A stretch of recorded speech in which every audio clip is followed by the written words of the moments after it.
Hello students, welcome you all in the lecture of strength of material, lecture 2.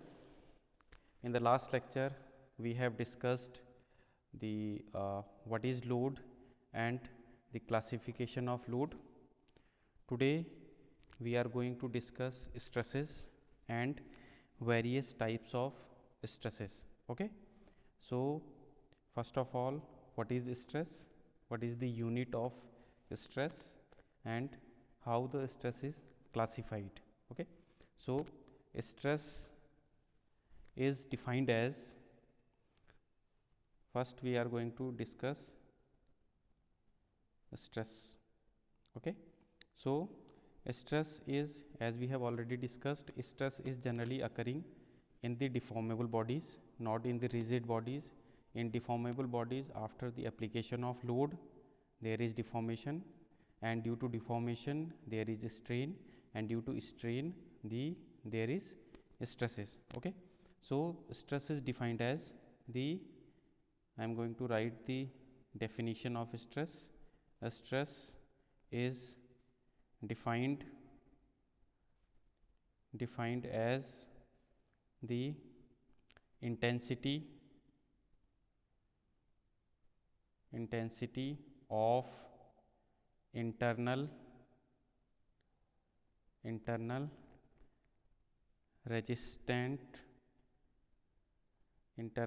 resistance force developed at a point against the deformation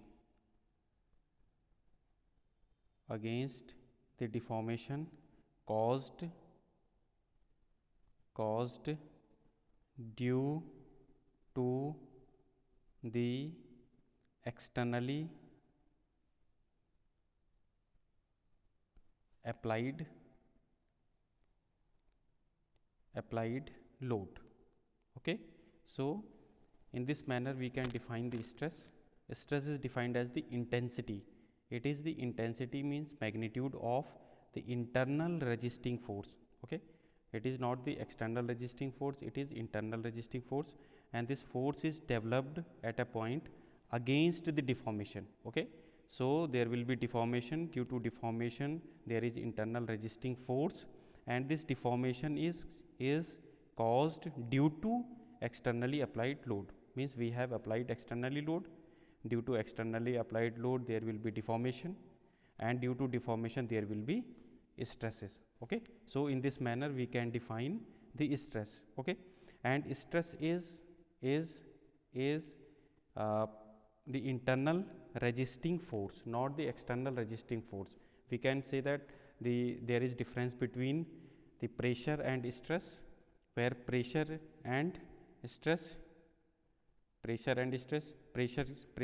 the externally applied load. Okay, and the stress is internal resisting force. Okay, unit of both pressure and stress is same. Intensity of pressure is same in all the directions at a point, but at a point the value of stress is different in all the directions. So this is the difference between stress and pressure. Unit is same. Okay, then it is internal resisting force, it is external resisting force. Then intensity of pressure is same in all the direction at a point, and in case of stress intensity of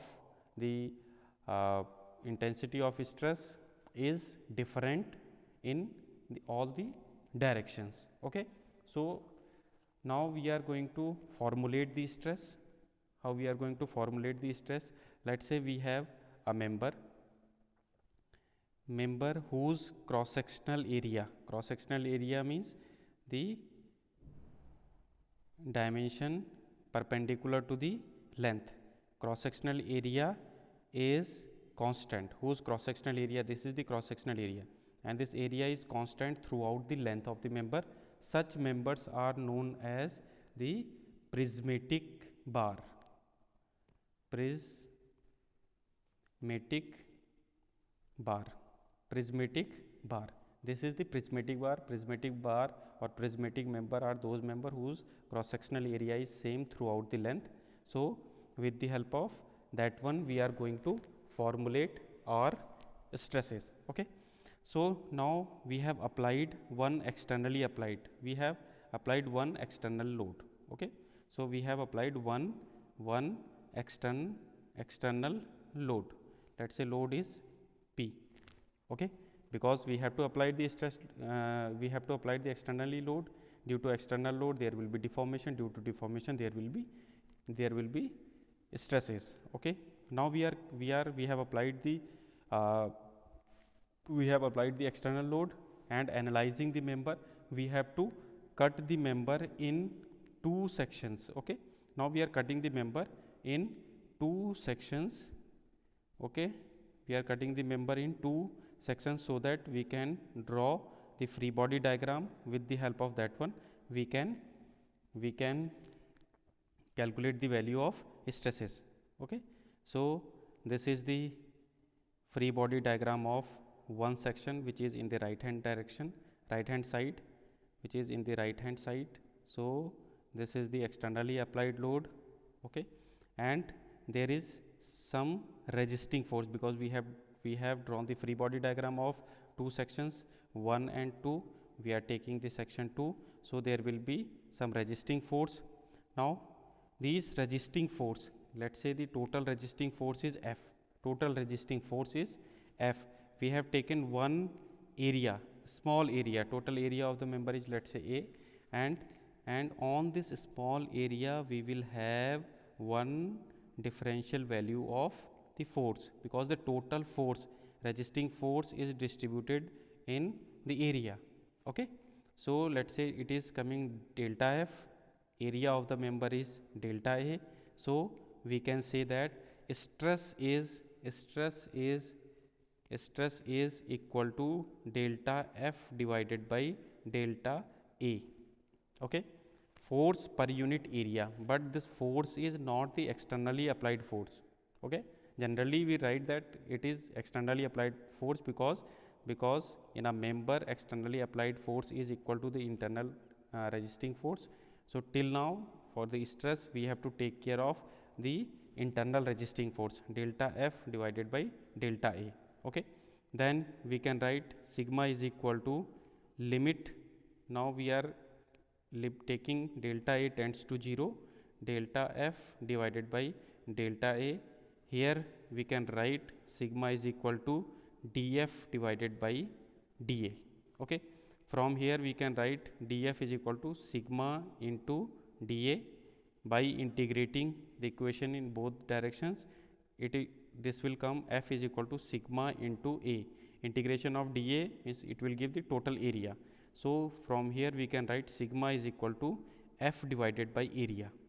Sigma is equal to F divided by area, or sigma we can write P divided by area, where P is the externally applied load and F is the internal resisting force. F is the internal resisting force. Okay, generally we take the value of externally applied load. Okay, but for the definition part we have to take the internal resisting force. Okay, unit, from here we can write the unit of stress. From here we can write unit of stress. This is force per unit area. Force we can take in Newton, area meter square. So this will be the unit of stress. We can also write the unit of stress in terms of Pascal, in terms of megapascal, and in terms of gigapascal. Okay, where Pascal is equal to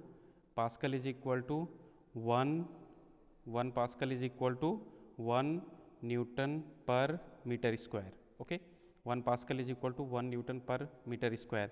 In the same manner we can write 1 megapascal is equal to 10 to the power 6 Newton per meter square. Mega means 10 to the power 6. 1 gigapascal is equal to 10 to the power 9 Newton per meter square. And here this one can also be written as 1 Newton per mm square. So the unit of pressure unit of stress is Pascal, and which is equal to Newton per meter square. Okay, 1 megapascal is equal to 10 to the power 6 Newton per meter square, which is equal to 1 Newton per mm square.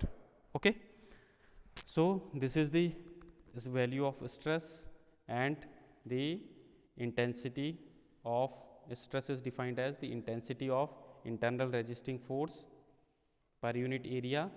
Okay, now we are going to classify the stress. Okay, stress we can classify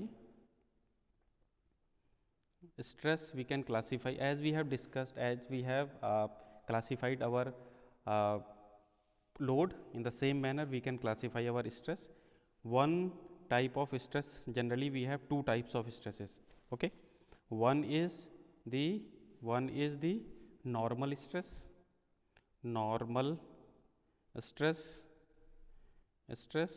and second one is the shear stress. Okay, one is the normal stress, second one is the shear stress. Okay, normal stress. So how we are going to define the normal stress? From here we can say that the value of stress is positive when its tendency is to increase the length of the member, increase the dimension of the member. Okay, so if we are going to apply the load here, it will produce an internal resisting force in this direction, and it will have a tendency to increase the value of length of the member. Okay, so normal stress and shear stress. Normal stress can be of two type. One is the axial stress. One is the axial stress, and second one is the bending stress. Okay, in the same manner, shear stress can also be classified into two, or we can say shear stress can be developed by two types of loading. In the same manner, normal stress can be developed by two types of loading. Means if we have axial load, then with the help of axial load, normal stress is developed. With the if we are having bending in the member, then it will develop the normal stress.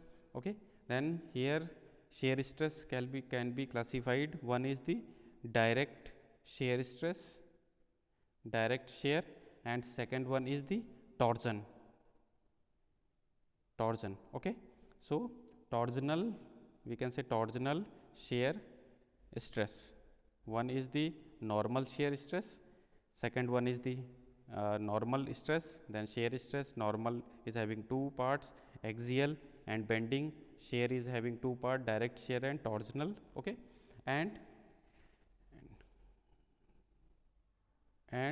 this one, axial bending and axial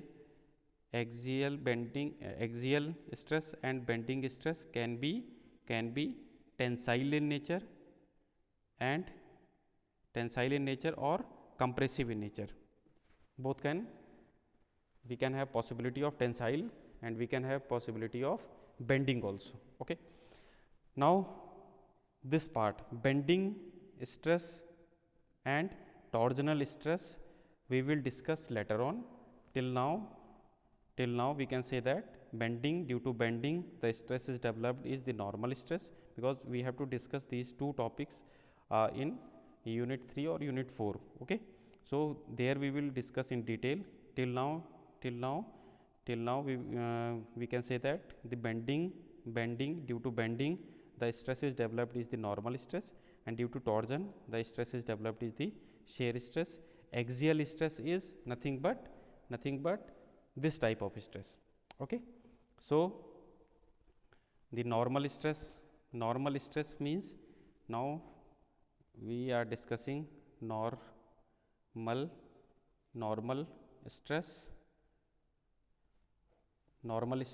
We are discussing the normal stress, and in normal stress we can have axial stress and we can have the bending stress. Normal stress we can have the axial stress and we can have the bending stress. Okay, so normal stress, to understand the normal stress, let's say we have a member whose cross sectional area is same, means this is the prismatic member. If the stress is occurring normal to the dimension, let's say this is the dimension, okay, this is the our reference plane. If the stress is acting perpendicular to the member, perpendicular to the area, like cross sectional area, perpendicular to the area, then this is the normal stress. Okay, in the same manner as we have discussed the load, this is the normal load, this is the shear load. Due to normal load we will have normal stress. Due to shear load means now the load is acting in the cross sectional area, in the plane of cross sectional area. This is the cross sectional area, this is the plane of cross sectional area, and load is lying on the cross sectional area. So they will produce a shear stress and this will produce the normal stress. Okay, so from here we can understand that the normal stress means if we have a member, and the member is subjected to a load, let's say P, then they will produce a stress, and this type of stress is known as the normal stress. Okay, so they will produce a stress, which is the value of normal stress. Okay, which is the normal stress, and value of normal stress is P divided by area. Sigma normal is equal to P divided by area. Okay, so P divided by area.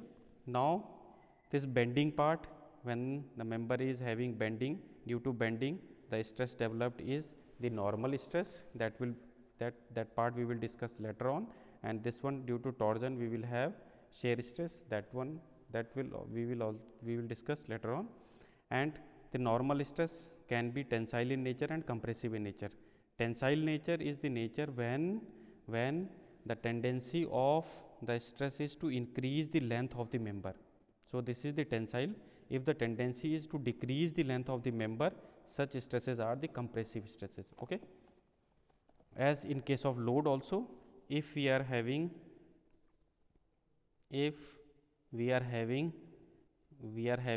load like that P, then it will at this plane the stresses are like that, means for this part the tendency of the member is due to load is to decrease the length.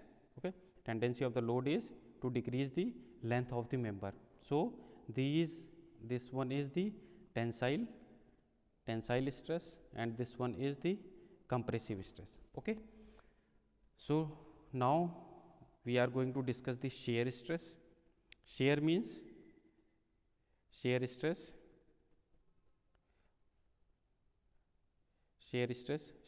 means now the load is acting on the plane of the dimension, plane of the cross sectional area.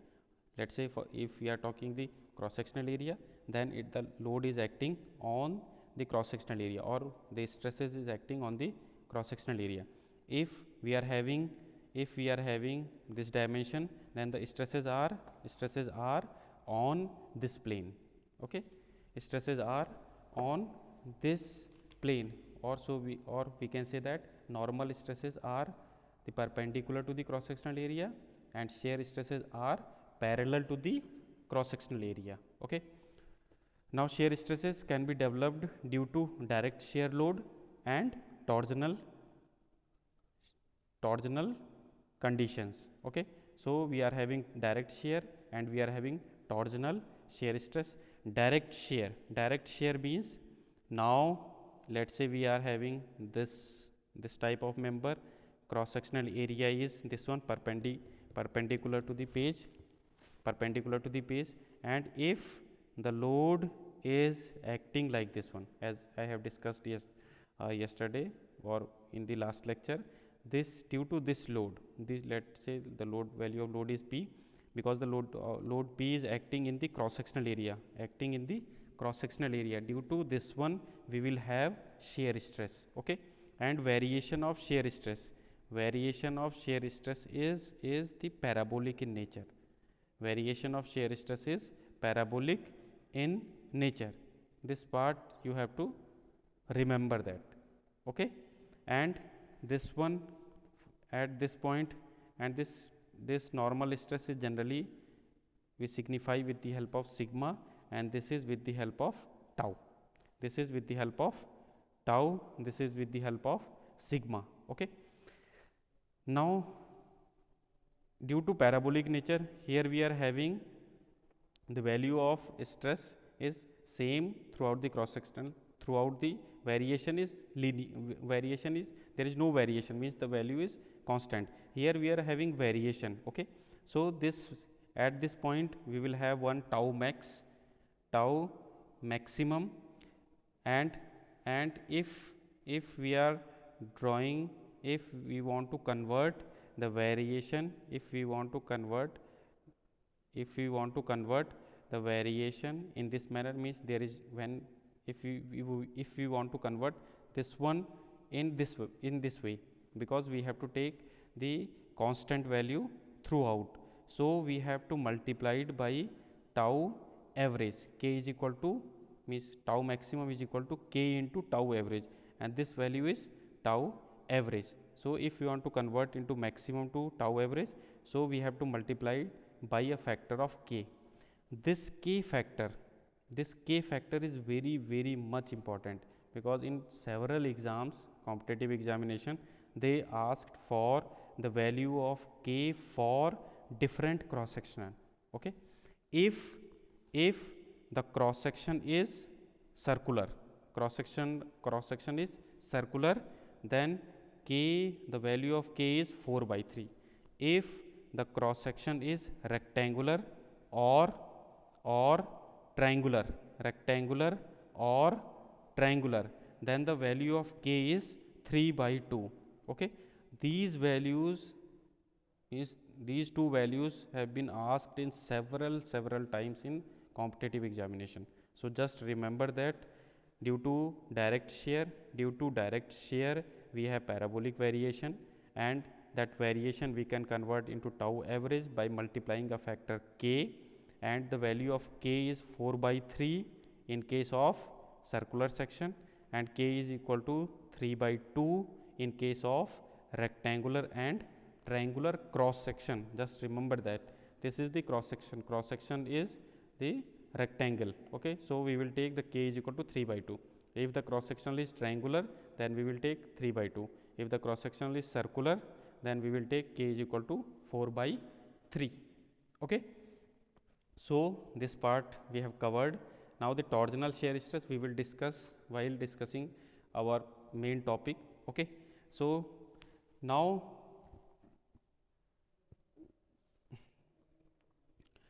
the nature of the stresses. Now one point we will cover, that the stresses. Okay, stresses are in case of writing the value of stresses is a tensor quantity. Okay, now what is tensor?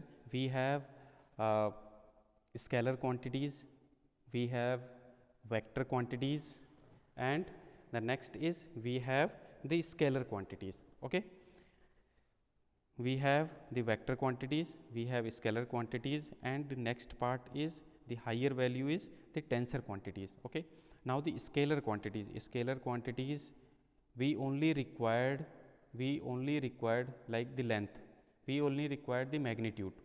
Okay, 5 meter. For defining the scalar quantities we required only the magnitude. For defining the vector quantities we required one magnitude and one direction. Okay, and for defining the stresses we required one magnitude and two dimensions.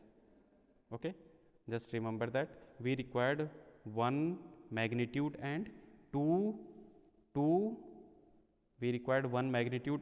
two directions. Okay, scalar is a zero order tensor, vector is first order tensor, and stress is second order tensor. Okay, like that wise we can define the scalar, vector and tensor. Okay, so scalar means we required only magnitude, vector we required magnitude and direction, and for defining the stresses we required one magnitude and two dimensions. Okay, so just remember very carefully.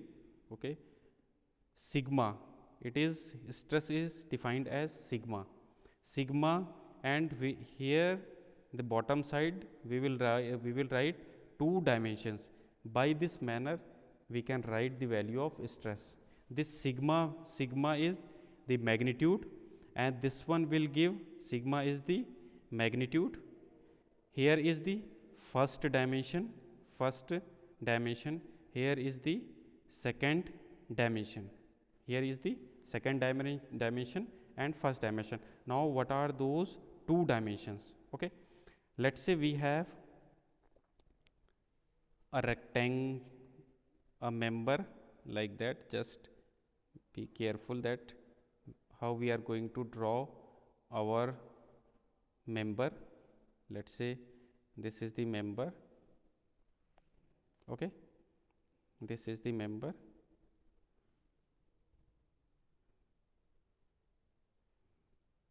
This is the member. Here we are having the x direction, here we are having the y direction, here we are having the z direction. Okay, three dimensional view we have drawn. Okay, now the first dimension, just be careful that what is the first dimension? First dimension represents the plane on which plane the stress is acting.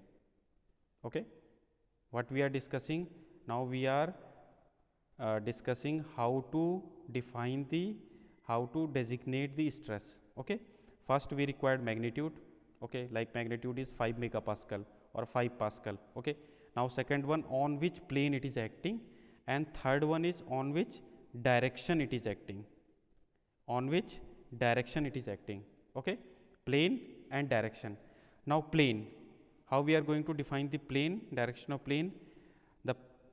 The direction of plane is defined by the perpendicular dimension. Okay, let's say we have a plane like this one, perpendicular to the plane is, let's say, towards the x direction, so this is known as the x plane.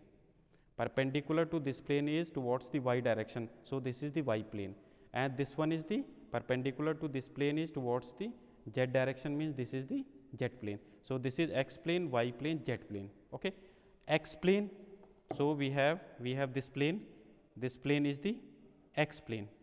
Now we have this plane is the x plane.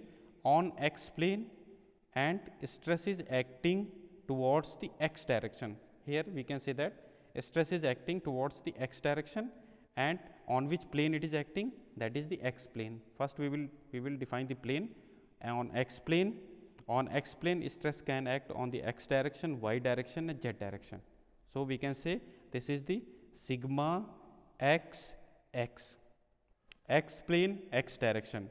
Now you can understand that the value, this will be equal to sigma x, and this is acting. Okay, so this is also acting in the y direction, but negative y direction.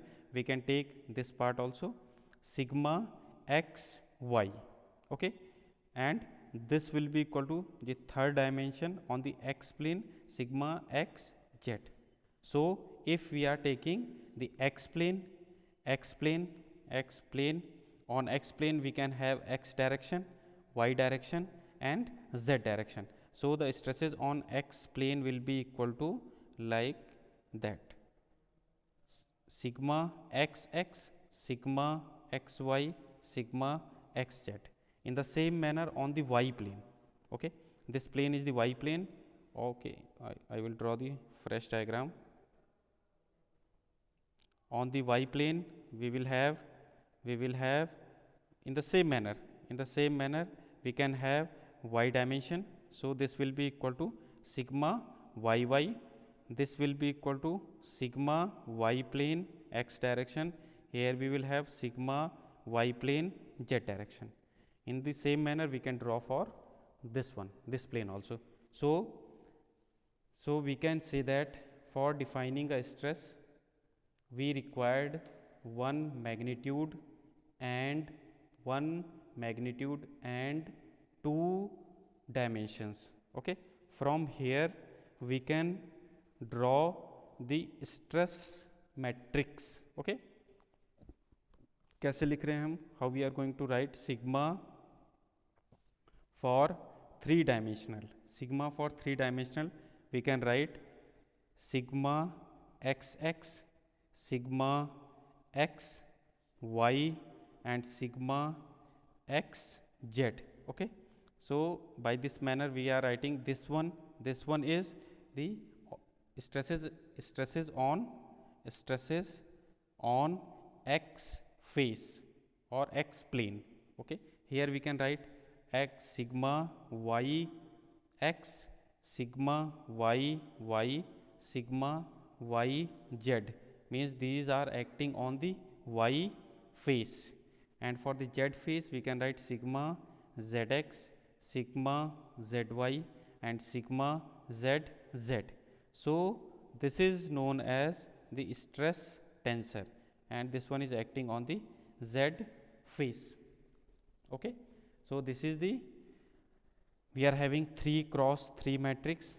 We can say that we are having 9 components, and this 3D value of stress is known as the stress tensor at a point in 3-dimensional, okay. So this is the value of stresses on 3-dimensional. How we have written these values? For defining a stress, we required one magnitude, and we required 2 dimensions. Okay, one dimension is the plane, the direction is the plane, and second one is the direction of stresses. If stress is acting on x face or x plane, how we are going to define the plane? The normal of the plane is, let's say the normal of the plane is towards x direction, then this plane is the x plane x direction, x plane y direction, x plane z direction. So this is, with the help of this one we can